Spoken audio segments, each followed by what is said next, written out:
My gaming backlog is literally thousands and thousands of games, and I'm trying to tackle that all in 2026, and then, sneak a few new games in there too. It's the Chronicles of Backlog. It's the Chronicles of Backlog. I completed 20 games in March 2026. Now, that seems like a whole shit ton of games to finish in 1 month. So that's actually not that much when I tell you that most of these games were under an hour, or these were games that I was nearly finished with. So settle in, everyone. This is gonna take a bit of time to go through these 20 games. Psycho Karma is a cool adventure that you are solving puzzles, uncovering a mystery, and it's really about uncovering your own identity and its meaning to the world. Once again, if you think of the game Florence, this is very much in that style of game, and it's about going back in time, experience the mother you never knew, and spending time with her to understand the person that she was. Dropsy is a game that I've had on my backlog forever. It's a point-and-click adventure done in a pixelated style about a clown who has a rare condition who just wants to make friends with people and give them hugs and have a really sweet story. Loan Shark is a game where you have like $1 million in debt that you owe like a bookie, and you have to basically catch all these fish, and you only have 45 minutes to do so in order to pay off your bookie forever. Subway Midnight is sort of like an anomaly game where you walk through various trains of the subway car, and they get increasingly weird, increasingly strange and bizarre, and solve all the different puzzles that are in each of the cars. And sometimes you're just going and experiencing the weirdness of each subway car. Pager is done in that 1-bit black and white art style, and it's basically Severance the video game, which is a pretty fun concept to play in a video game.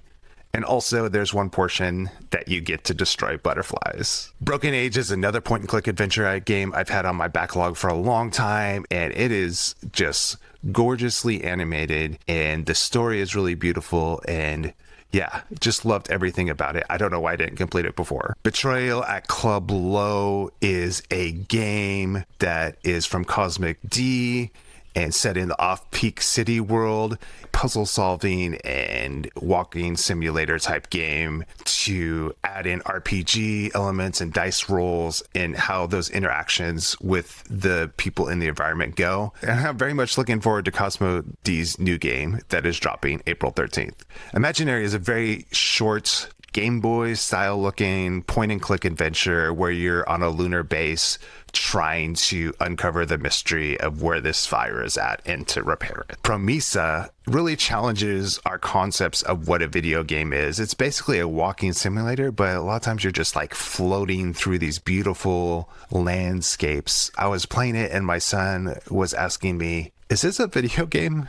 And I was like, yeah, that's a good question. I have a very expansive view of what a game is. If there's any sort of inactivity, you're in the world, experience it, it's a game. But it was a good conversation for him and I to have about art and where are the boundaries of art. Psychopathy assessment. Oh my God. So if you ever played the game Martha is Dead, and there's a scene in it, spoiler alert, where you're actually cutting off your sister's face.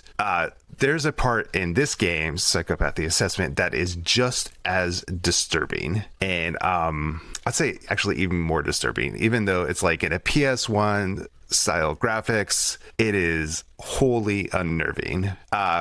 I don't know if I'd recommend this game at all. Another horror game is Boba Tea Shop, and you think it's like, oh, this cute, cozy, like, you know, you run a boba tea shop, but no, it's creepy, and you have demons that are coming after you unless you fulfill orders in enough time and correctly. They will kill you and destroy you, and you'll basically have to start over your day and recreate these boba teas. Lily's Lil Video Shop is a flash style game, and there's some other things going on besides just you taking care of this video shop. Arctic Eggs is about a group of people that are in the Arctic on this science station, and you are the cook, and the requests for what is cooked with the eggs gets stranger and stranger. You start adding beer bottles and cigarettes and all sorts of weird, bizarre things, but it is such a lovely, interesting time. Proximate is a text-based adventure game where you are in a space station trying to uncover what happened to your coworkers. How the game works is basically you have this dial and you can move it in these directions, and that's the direction your character will walk. And when you move the dial, it says there's a fridge. And so you walk towards the fridge and then you kind of uncover what's happening there.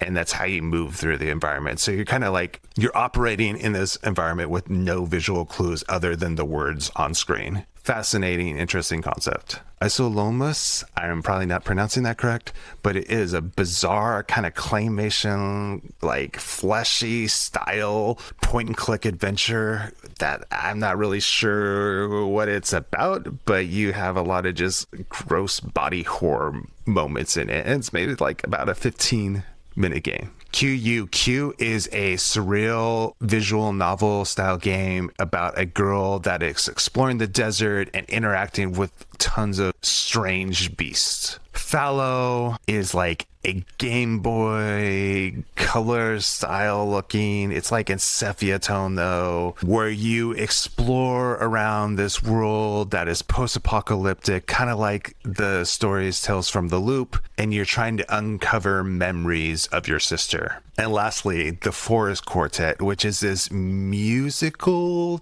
game where you are trying to bring back together this jazz quartet, and you go around and you solve these environmental puzzles to unlock new sections of exploration and uncovering these different musicians' traumas and working through them so that you can bring them back to the stage to have like one final performance. Okay, I know that was a lot, but I also beat 7 new games this month, so here they are. Dead Pets, a punk rock slice of life slam, is if BoJack Horseman style animation and world was paired with Lizzie McGuire type cutscenes where you experience them inside the player's head, and you do like a bit of a restaurant sim where you're waiting tables, earn money so that you can have the money to record your band, and there's a bit of rhythm music game happening, but it's just a fun world to explore. Lost Wiki Close-Up Ka is you're exploring this computer Wikipedia about the certain town. There's a mysterious tree, there's mysterious fungus, there's a whole conspiracy that you're uncovering with the town's residents. You are basically trying to deduct what is happening in this town. Project Songbird is a horror game that has a lot of Firewatch as well as What Earth Remains of Edith Finch, a bit of Life is Strange inspiration to the game.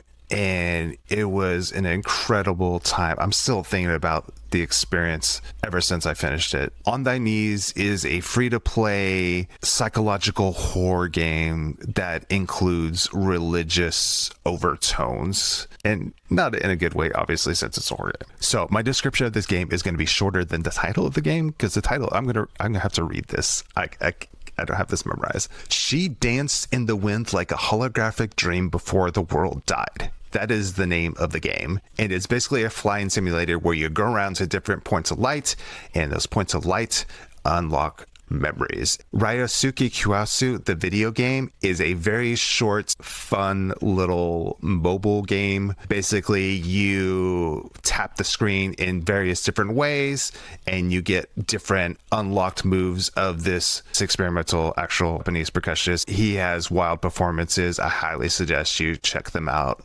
Don't Go Up There is a short, crudely drawn point-and-click adventure where you're exploring a cave and you're trying to avoid these monsters. And lastly, an Index of Prayer. If you ever played Kind Words, where people are actually submitting problems that they're having and then people reply with encouragement, this is very much the same sort of game, except people are asking for prayers. And in the game, you can go around and view people's prayers and respond to them. Interesting twist on the Kind Words format. Okay, so I know that was a lot. We made it through it. That was my backlog. I want to know what games you played in March.